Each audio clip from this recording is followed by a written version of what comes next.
I'll throw to Vince now. You put these slides together, and I think you've done it a good way because I usually do stuff on an annualized basis, but you've just helped break this down on a per week. If you get paid $1,471 gross, not including super, just here's your gross pay. Yeah. What are the impacts and the tax differences? Great. So, I mean, I've done this in a sort of simple, small pieces of money. They're easier to deal with. So if you take an employee who would otherwise be entitled to $1,471 in salary, and they earned between $45,000 a year and $135,000 a year, which is 32% tax rate, including the Medicare levy, that $1,471, if you took it as a paycheck, would give you $1,000 in your pocket. And that's why I picked 1471 as the number. I like round numbers. Yeah. I cannot lie. And but if you told your employer to say, well, don't give me that 1471, give it to my super fund. Yeah. Your super fund will only pay 15% tax. That's a contributions tax. So that $1,471 becomes $1,250 in your super fund. So far, so good. You're now $250 ahead. Net. But we now have to look at what it looks like when you take it back out when it comes time to pay the deposit on your brand new home. Or new to you. Or new to you. Let's be clear. It's Yes, not just absolutely. for new homes. Yes. It always feels new when you spend the first night in the bed for the first time. So that $1,250, you pay tax on it when you come out. When you take it out. $400. So $400 is 32% of $1,250. But this is where the benefit really comes from, is you get a 30% tax offset on the way out, which means that $400 of tax is reduced by $375, meaning a net $25 tax. So you end up with $1,225 in your pocket. So for that $1,400 of salary, you're now $225 better off than if you'd taken it as cash in the first place. And that's the beauty of it. And for those of you who are running ahead of the maths, 50,000 is 34 times 1,471. And so you can do this 34 times, and that's where the benefit of, looking it up in my notes, 7,650 over your lifetime. So your $50,000 allowance gives you a net $7,650 more money in your pocket purely by washing it through your super fund. And of course, it's been a bit out of sight, out of mind while it's been in there, so you're much less likely to be tempted to spend it on a holiday in the meantime. So the TLDR of it is if you, over the years, and this is, I can't stress this enough, it's based on what your salary is and what your available caps are. Sure. Even if you did it over 8 years. When the TLDR. The TLDR, when this strategy is all said and done and put to bed. Or the bluff, as we boomers say. Yeah, the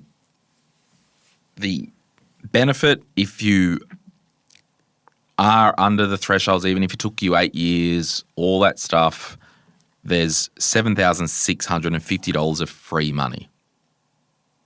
That's right.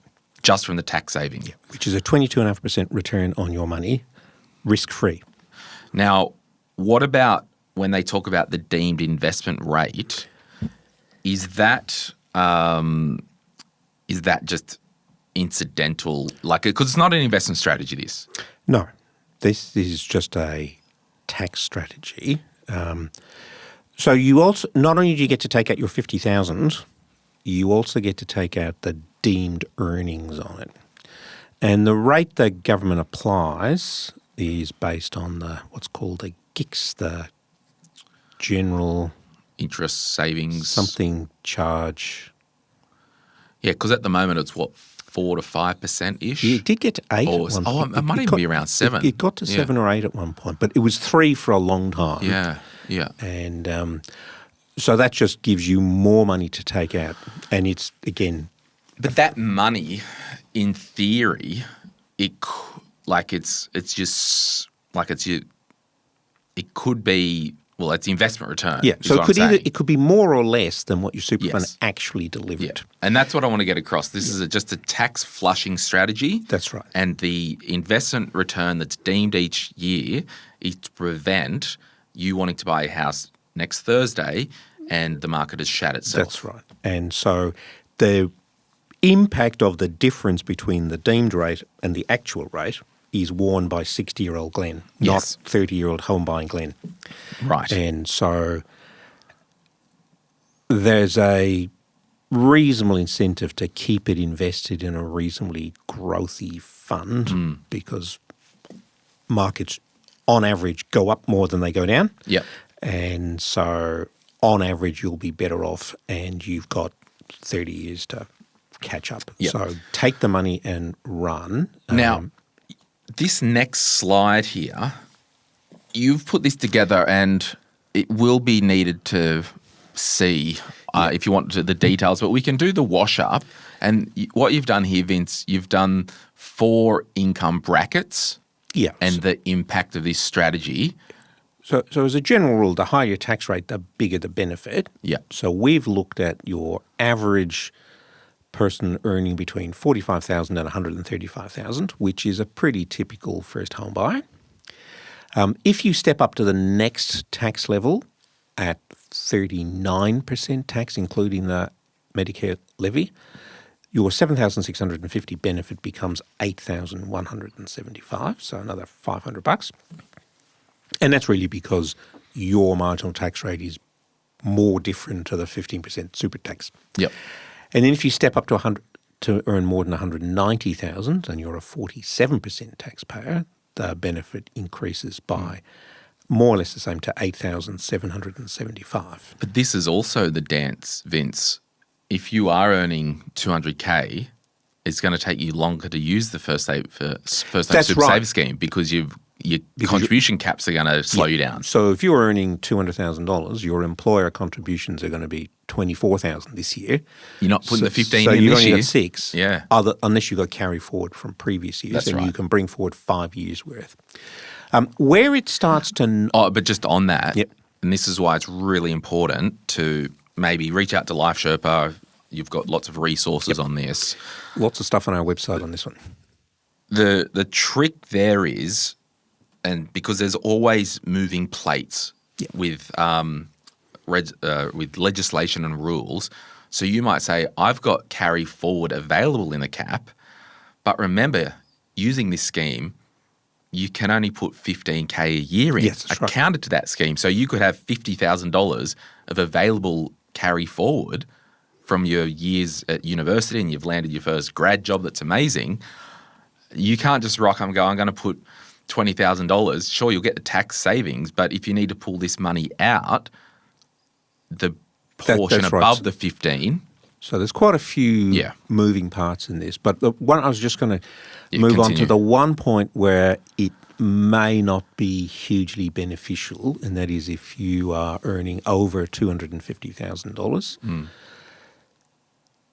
You get hit by what's called the Division 293 tax, which is an extra 15% tax on your contributions.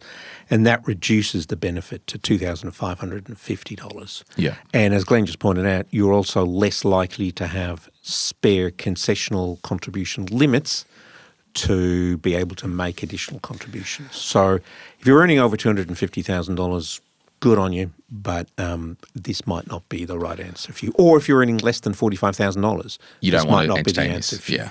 So, and the reason why is because it's the tax paid outside super. You might end up paying more tax by doing contributions. So that's the bottom line in all of this thing. So let's go through the rates as a summary. If you're earning between 45K up to 130K, the maximum benefit you'll get is around 7,650. Above 135K up to the 190, there's $8,175 of free money. Between 190 and 250, there's $8,775 of free money. And then $2,500 Yeah, and then there's some more that comes from the earnings, but that's hard to predict in advance. Yeah. So someone might say, Vince, I have put $30,000 in to my super fund, additional over the last 5 years. And I will note, if any money that's gone in before 2017, when the Liberal, Turnbull / Morrison government introduced this, you can't use that money before 2017. But just on this, when we look at the what was my train of thought? Yeah. And so just in theory, while you're thinking that you could, in theory, do this over 37 months. Yes. So you could start in June 2025. We've just passed that, but assuming you got in before the end of the tax year, you could have put some money in last Friday and pull it out in July 2028, having got the full 50,000 in. Yes. Assuming you had limits to allow you to do that. And so it's sort of never too late to do this. There's no time limit the money has to be in there. So if you haven't thought about this yet and you plan on buying a house next month or the month after, you can put your money in for this year and pull it out 3 days later and you get this year's benefit. Yeah. So there's very little reason why you wouldn't. Okay, so just on the, actually, that was my point. A couple of things. If I put $30,000 in over the last 5 years, additional to my employee contributions, when I do the determination, it's $30,000 plus the deemed earnings. Correct. So a determination. So you could get $33,000 out. Yeah. And they'll tax the full 33 at the marginal tax rate less the 30% credit. Yeah. And of course your super fund's paid either 10 or 15% on those earnings. Yeah. You rarely see that because it's usually buried in the unit price, but that's the net effect of what's happening there. So a determination in that context, good point, Glenn, is that when you're ready to take your money out, you apply to the tax office for what's called a determination, which is the ATO saying, here's how much you can have, Glenn. And they do all the maths around the earnings and stuff. And the earnings ATO? The ATO. Yeah. And the earnings are done quarterly. And so you go onto MyGov, ask for a determination, and it'll tell you how much you are allowed to take out. When you're ready, you then say you apply to withdraw your money, and you'll get it within a week or so. Yeah. We will talk about some considerations, particularly around when you are ready to buy the house. A couple of things. If you put $10,000 in on the 1st of June, the end of the financial year ticked over. On the 1st of July, you put another $10,000 in. On the 5th of July, a few days later, you can put a determination in to withdraw the $20,000 because you've just flushed it through. Yeah. So all you have to do is make sure that your super fund has processed it as a concessional contribution. Yeah. So if you're doing it from other than from salary sacrifice, you'll need to make sure you've lodged your notice of intent. Yep. But broadly, as soon as the ink is dry on your deposit, you can pull it back out again.